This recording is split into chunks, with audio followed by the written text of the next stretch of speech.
যুক্ত থাকে তাকে কি বলা হয়? ধনবান। জ্ঞানের দ্বারা যদি কেউ যুক্ত থাকে তাকে জ্ঞানবান বলা হয়। অর্থের দ্বারা যদি কেউ যুক্ত থাকে তাকে অর্থবান বলা হয়। কেউ যদি বিদ্বান থাকে তাকে বিদ্বান বলা হয়। তদনুরূপ ভোগের দ্বারা সম্পন্ন যিনি থাকেন তাকে ভগবান বলা হয়।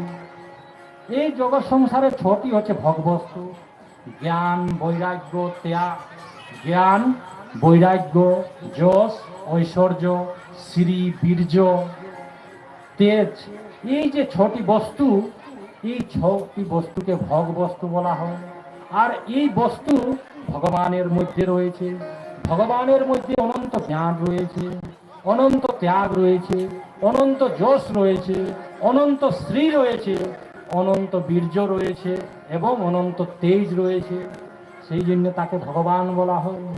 আর গুরুদেব বলতেন, বেটা, ভগবান শব্দের অর্থ উৎপত্তি প্রলয়শ্চৈব ভূতানাম গতি অগতি ব্যক্তিবিদ্যা সবাচ ভগবান ইতি।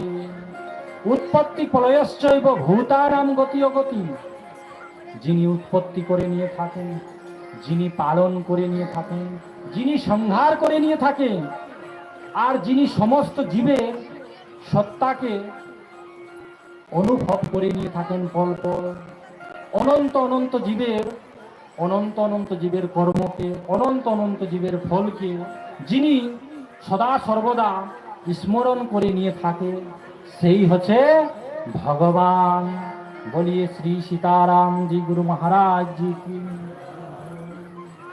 বললেন, মায়া, জ্ঞান আর ভক্তির মধ্যে পার্থক্য কি? বলছেন, দেখো, জ্ঞান আর ভক্তির মধ্যে কিছু পার্থক্য নেই। জ্ঞান এবং ভক্তি দুটাই দ্বারা সেই পরমাত্মাকে লাভ করা যায়, কিন্তু কিছু পার্থক্য রয়েছে, সাধু সন্ত বলে নিয়ে থাকেন। গুরুদেব বলতেন, বেটা, ভগবানের হচ্ছে তিন স্ত্রী: ভূদেবী, শ্রীদেবী আর লীলা দেবী, অর্থাৎ মায়া দেবী। ভূদেবী, শ্রীদেবী আর মায়া দেবী। তো মায়া হচ্ছে স্ত্রী আর জ্ঞান হচ্ছে পুরুষ। তো আপনি যদি জগৎ সংসারে জ্ঞানী বনেন, তো জ্ঞান হচ্ছে পুরুষ আর ভগবানের মায়া হচ্ছে স্ত্রী। তো স্ত্রী পুরুষের রূপ দেখে নিয়ে মোহিত হয়ে নিয়ে থাকে। তাহলে আপনি যদি জ্ঞানী বনেন, তাহলে ভগবানের মায়ায় আপনাকে নষ্ট করে নিয়ে থাকবে। জ্ঞান প্রন্থ কৃপানকে ধারা, পড়ত খগে সই নহি বারা। বড় বড় জ্ঞানীও আজ দেখবেন চ্যুত হয়ে নিয়ে থাকে, নিচে গিরে নিয়ে থাকে।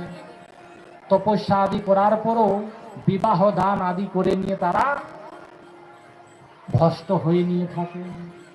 আর যদি আপনি ভক্ত যদি বনে নিয়ে থাকেন, ভক্ত, তাহলে ভগবানের মায়া থেকে বেঁচে যাবেন বাবা। কেন? ভক্ত হচ্ছে স্ত্রী। ভক্তি হচ্ছে কি? ভক্তি মহারানী হচ্ছে স্ত্রী, আর ভগবানের মায়াও হচ্ছে স্ত্রী। তো স্ত্রীর রূপে মোহিত হই না বাবা। তো আপনি যদি ভক্ত বনে নিয়ে থাকেন, তো এই ভগবানের মায়া থেকে বেঁচে নিয়ে থাকবেন। বলিয়ে শ্রী সীতারাম জি গুরু মহারাজ জি। এদিকে কাকভূষুণ্ডীজি মহারাজ গরুজিকে বলছে যে এই মায়ার থেকে বাঁচার রাস্তা জানেন? বলছে, বলুন, আপনি কৃপা করুন। বলছে, এই মায়ার থেকে বাঁচার রাস্তা হচ্ছে, যেমন যারা মাছুয়ার বা মাছ ধরে নিয়ে থাকে, তারা কি করে দেখবেন, জলাশয়, নদী বা পুকুরের মধ্যে জালকে ফেলে নিয়ে থাকে। তো জাল ফেলার পর যে মাছগুলি ধাবিত হয়ে নিয়ে থাকে, দৌড়ে নিয়ে থাকে, সেই মাছগুলিই কিন্তু জালের মধ্যে আবদ্ধ হয়ে নিয়ে থাকে।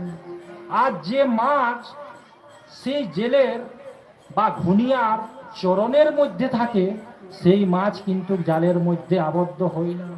তদনুরূপ ভগবান এই জগতের মধ্যে মায়ার জালকে মহারাজ তিনি ছড়িয়ে দিয়েছেন। আপনারা, আমরা ভগবানের চরণের থেকে জীব যত মহারাজ দূরে যাবে, ততই ভগবানের সেই মায়ারূপী জালের মধ্যে হাবুডুবু খেয়ে নিয়ে থাকবে। তাহলে মায়ার থেকে বাঁচার একমাত্র রাস্তা হচ্ছে